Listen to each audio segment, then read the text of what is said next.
ભારે વરસાદથી વિમાની વ્યવહાર પણ ખોરવાયો। 51 ફ્લાઇટ રદ, 27 વિમાનો અન્યત્ર ડાયવર્ટ કરાયા। મુંબઈના મુશળધાર વરસાદે આજે વિમાન સેવા સાવ ખોરવી નાખી હતી। પરિણામે મુંબઈ એરપોર્ટ પર અટવાયેલા સેંકડો પ્રવાસીઓએ ભારે હાલાકી વેઠવી પડી હતી।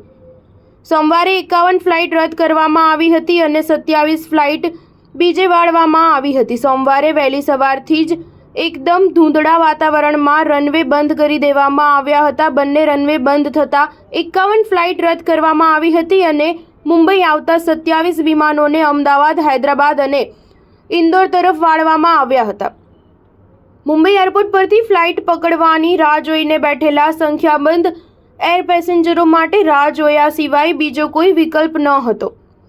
બીજી બાજુ મુંબઈ ઉતરી કનેક્ટિંગ ફ્લાઇટ પકડવાના હતા એવા કેટલાક પેસેન્જરોના વિમાનો અમદાવાદ, ઇન્દોર અને હૈદરાબાદ લઈ જવામાં આવતા તેમની કફોડી દશા થઈ હતી।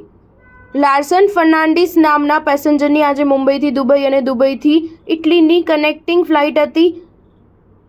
અમિરાટ્સની વહેલી સવારે 4:30ની ફ્લાઇટ પકડવા માટે ગત મધરાત્રે તે એરપોર્ટ પહોંચી ગયા હતા। સવારે 4:30 તે પ્લેનમાં બેસી ગયા પછી સવારે 11 વાગ્યા સુધી ફ્લાઇટ ટેક ઓફ નથી થઈ।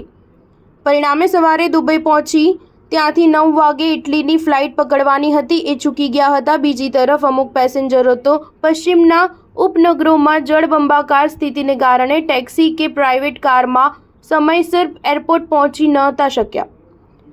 આજે ઇન્ડિગો એરલાઇન્સની 42, એર ઇન્ડિયાની 6, અલાયન્સ એરની 2 અને કતાર એરવેઝની 1 એમ 51 ફ્લાઇટ રદ કરવામાં આવી હતી। પરિણામે આટલી ફ્લાઇટના પેસેન્જરો હાલાકીમાં મુકાયા હતા અને એરપોર્ટ પરિસરમાં રેલવે સ્ટેશન જેવી ભીડ જોવા મળી હતી। સ્ટાર ન્યૂઝ 7 હંમેશા સચ્ચાઈની સાથે।